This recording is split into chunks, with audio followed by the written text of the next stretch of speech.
If you're like me and you're a 3D artist using iClone 8 to animate your characters and then render them inside of Blender, and you're looking to bring more life to your scenes, soft cloth physics are one of the best ways to go about this. However, depending on the animation and your hardware, adding soft cloth physics in Blender can be fairly time consuming. Setting up weight maps, collisions, adjusting the fabric settings, and baking, there's just a lot of trial and error that can get involved, drastically increasing the time it takes to go from vision to reality. And while Blender can yield phenomenal results, sometimes simple animations don't need to be all that complicated. Hi, my name is Eric. I'm a 3D artist using programs like Blender, Unreal Engine, and iClone to bring my stories to life, and I make videos and 3D assets to help you do the same. And in this video, I'm going to show you a simple way that I've sped up my own workflow while still retaining those beautiful soft cloth physics inside of Blender. It's pretty straightforward, but I'm going to take you through my whole process and I'll show you some tips and tricks along the way. So let's head over to iClone 8.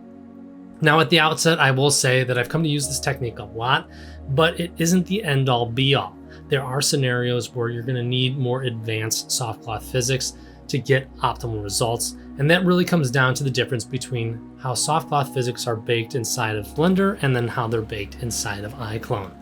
So it really comes down to, in iClone, it's set up more like a game engine. So if you were to go over here into your collision shapes, you can see that it's using these capsules to drive collisions for soft cloth physics.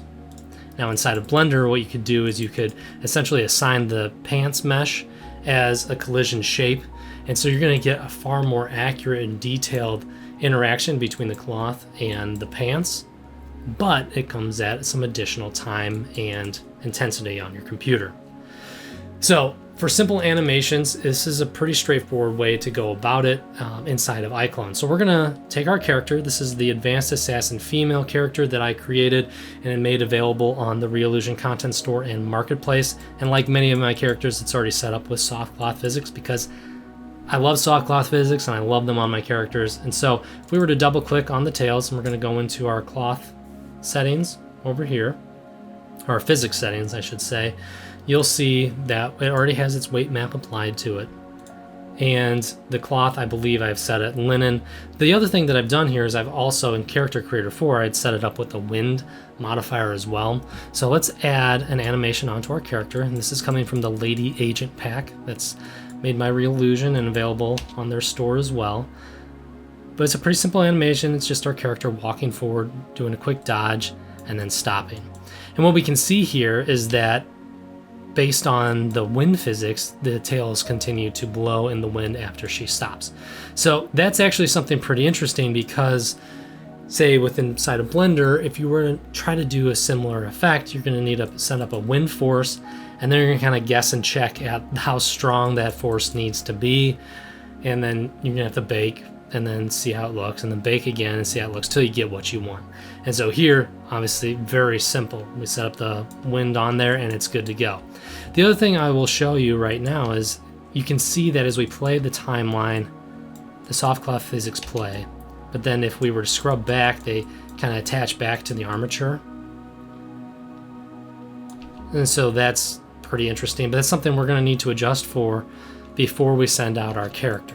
So we're going to send this and get it ready for Blender. There's a few things we need to do within our project settings in order to do that. So I'm going to drop down into my projects tab, and I'm going to go over here. And what I want to do is make sure that my frames per second is going to match what it's going to be in Blender. And so I like to use 24 frames per second for that cinematic effect. And so what I'm going to do is match it here with 24 frames per second. I'm also going to kind of trim down my timeline so it's not super long and I'm not exporting a whole bunch of frames. And so I know that I'm going to kind of cut it off at 220. The reason for that is that I want to have her stop and show that soft cloth physics still going in the wind. The next thing we're going to do is we're going to tick on bake animation. So you notice how before when we played and scrubbed back, it kind of collected back to the armature. And that's essentially because iClone 8 is constantly updating its soft cloth physics based on the frame that you're on. So if you were to play to 70 and then go back to 40, it's going to calculate it from frame 40. So what this is going to do is once we start on frame 0 and we bake the animation, it's going to bake it into our timeline. So let's hit play and see how it looks. looks great. You can see it blowing in the wind. It's good. But now, since it's baked to the timeline, as we scrub back, you can see that wind effect is still there. So it's baked in, it looks nice. Don't have any issues clipping through the legs, so that's good. So now we can export this out to Blender. Now there's several ways that you can export this out to Blender. We're going to be using the free plugin that Reallusion provides. So you could go up to plugins and go to Blender Pipeline, and you can either use Data Link, you can go to GoB, or export character to Blender. But what I like to do is simply click my character, go to File, Export, Export FBX. My target tool preset is going to be set at Blender. Frames per second is 24 because we already set that up in our project. And I'm just going to make sure that the range goes to 220, which it does. I'm not going to embed textures, so then all I have to do is hit export, and then I take it to my folder of choice. So I've already set up a folder there, so we're good to go. The next thing we're going to do before we head over to Blender, we're going to go File, Export, and we're going to export Alembic. Ogawa is fine. We're going to hit range to 220, and then that is going to work out just fine as well. We're going to save that to the same location that we have our character in. And then don't forget to save your project in case you need to come back to it. Let's open up Blender. All right, so here inside of Blender, I already have my plugin installed, which is this iClone. It says Blender, essentially pipeline, CC setup tool. So typically, if you were bringing over a character and you were going to use soft cloth physics within inside of Blender, you would want to tick this physics button. However, since we're avoiding that whole issue and so as to not bring over any more information than we need, I'm not going to have that ticked. I'm just going to keep wrinkles on just in case your character had some facial expressions that you want to bring that through. And of course, I've already set mine up, or my settings up already, but my build settings are set for cycles. But you could set that up for Eevee if you wanted to. So I'm going to hit import character, and then I'm just going to navigate to the folder of choice. So that'll set up relatively quickly. I absolutely love this plugin. It's so nice to have all your materials set up pretty much one-to-one with how it looks in Character Creator 4 or iClone. The one thing I will note is I typically find, I'm going to hide my armature here real quick with hitting H on the keyboard, is that accessories, when they come over, if you're not going to be applying a subdivision modifier, then you'll want to make sure you go over to add modifier, normals, and weighted normals. And that'll set up normals more accurately for accessories. Otherwise, the cloth tends to come over just fine. So let's play that real quick and see how that looks. I'm getting good playback speed, but you can see the tails are not animated, which is fine because we didn't need them to be for our FBX. So with that character imported, now we're going to import our Alembic file. So I'm going to go File, Import, Alembic. We're going to navigate to the same folder that we were at before. And there's our file. But one thing you'll notice is that because it exported at the world space, the character is massive compared to our FBX. And that's pretty easy to correct for. You can hit S on your keyboard for scale, and then type in 0.1. Enter.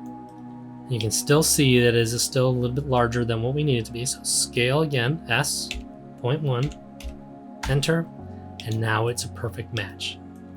Before I unselect any of the Alembic files, I'm going to hit M on my keyboard to make a new collection or move to a new collection. I'm going to hit New Collection. I'm going to just say A, B, C, Create, and then I'm going to hide that for now by or exclude the entire collection from the viewport altogether. From the viewport and the render, actually. So that's hidden, so we can look back at our file. The next thing I'm going to do is select the tails. Now, this is the only part on here right now that has soft cloth physics. Sometimes you'll have hair that has soft cloth physics or other components like hoods or whatnot that can have additional soft cloth physics applied to them. But for this one, this is the item that we're targeting. I'm going to go into my materials panel and I'm going to take a note as to what the material is called. So LA Advanced Assassin Female Tails version 1. And then what I'm going to do is I'm going to look for that armature. So all of my meshes are underneath this armature. I'm going to look for the tails, which I know is already at the bottom. I'm going to turn it off from the viewport and from the render. And then I'm going to turn my ABC file back on, or folder back on. I'm going to find my tails again. I'm going to say move to new collection, and I'm going to make another new collection called cloth. Create. And I'm going to turn that ABC folder off again. But now we have our soft cloth physics. So let's play it back and see what that looks like. So we have our soft cloth physics, but something looks a little off here. And that's because of the way that the Alembic files are brought into Blender. They're offset by 1 frame. It took me a while to figure that out, but you can go into your modifiers panel on that Alembic file, and then you'll see under here time, frame offset. So I'm going to select that and type in 1. So now if we play back, we're going to see that that works in perfect unison with our character. So that's wonderful. It's exactly what we want. We didn't have to spend any time setting up our Blender soft cloth physics. And I'll just point this out. Typically with my soft cloth physics, even though I've set them up with the proper weight maps, they look good in iClone, they are brought over when you hit that physics tab. They are brought over into Blender. However, I still find that I typically have to manually paint my weight maps to get optimal results, and then I have to set up my own soft cloth physics settings. I have to adjust the parameters to get again, and then I have to set up my own collisions, even though it brings over collision shapes for this. The plugin does as much as it can to set you up for success, but for those optimal results, I am having to do a lot of it on my own. So it's a lot of rework to do, especially when this already looks good. So this saved us a ton of time by just bringing in this soft cloth physics directly from iClone as an Alembic file. So I'm going to go over here though. I need to set up my scene real quick for view. So I'm just going to quickly adjust some settings, and then we're going to bring in a light source. I absolutely love this plugin. It's called Physical Sky and Atmosphere. So I'm going to turn that on, and then let's see it as a render, and I'm just going to adjust the position of my sun real quick so we can see. And one of the things you'll notice right away is that we don't have materials. And that was one of the things we didn't do. We didn't say bring over the materials, because we're just going to use the material that was already set up for the tails, and that's why we took note of it. So if I click down here for browse for materials, and I can just start typing tails, and you'll see it pulls up, and there we go. We have our texture applied to our Alembic file. Looking great. Absolutely love it. And of course, you already have that wind in there. So that's great. The other great thing about this technique too is, like any other mesh, you can add modifiers to it. So if you want to kind of refine some of those wrinkles, you can add a subdivision modifier. So we're going to go generate subdivision surface. You can see that it adds just a little bit more wrinkles there. But the other thing that I like to do, because of the way that I set up my meshes for my soft cloth, as you can see, they're just kind of, they don't have a lot of dimension to them. And the reason for that is just to try to allow for the best animations possible. So but what you can do is go into generate and then go to solidify. I'm going to bring the solidify up above my subdivision surface, and then I can add a little bit of extra thickness to it, so it gives it that nice illusion of fabric, but then it's still going to be driven by the same vertex performance. Now that will drop your frames per second. I found that adding subdivision surfaces and our solidify modifier is going to take a hit on performance.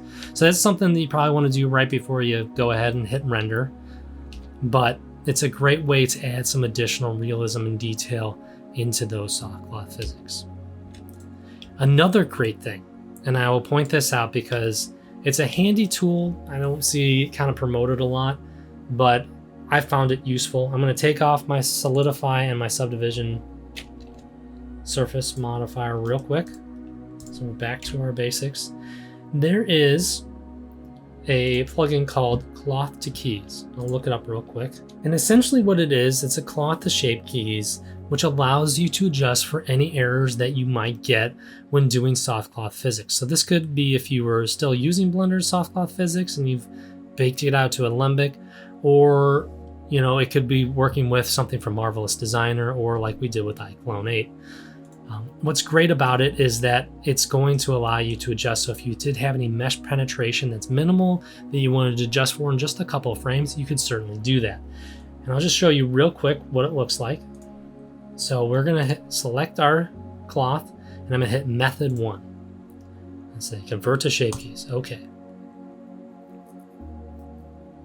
So it's going through it. What it's gonna do, it's gonna duplicate our cloth. So I'm going to turn off our cloth settings, and you can see that it's here, but you now see a whole bunch of keyframes down there on our timeline. So we're still getting the look and the feel of what we have with our Alembic file.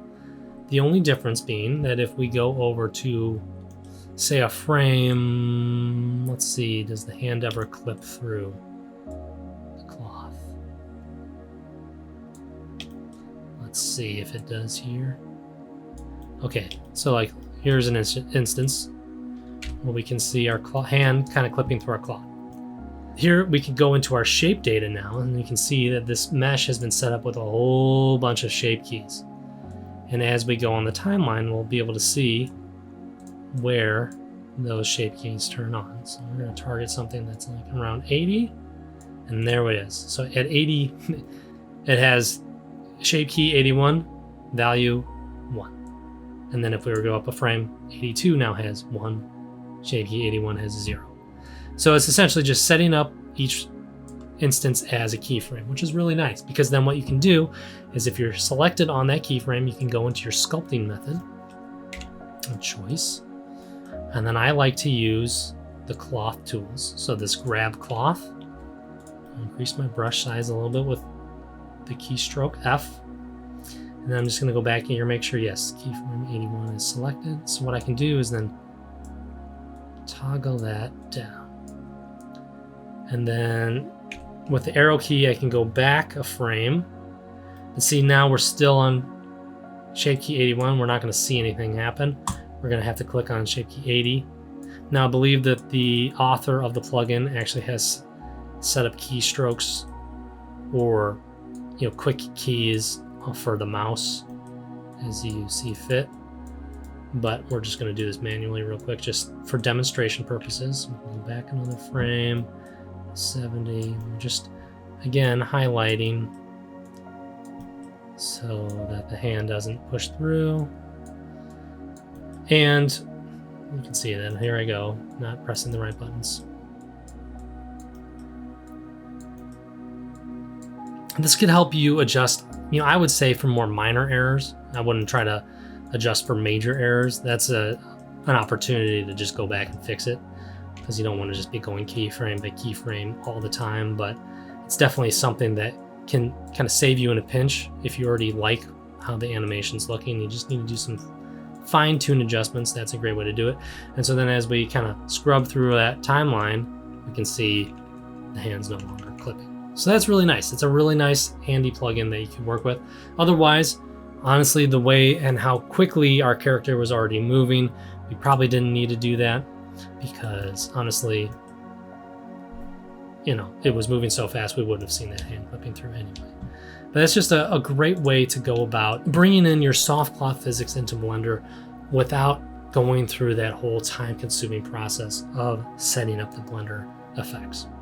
So hopefully this video is helpful and it's giving you a little bit of insight, and hopefully it allows you to speed up your own workflow as you find that you're getting good results in iClone 8 with the soft cloth physics and just bringing those directly over to Blender for your rendering. If this video was helpful, I would appreciate it if you give it a thumbs up, so to help the YouTube algorithm push it to the right people and other people can find it as well. Otherwise, my name is Eric from Libertas Armory, and I'll see you in the next one.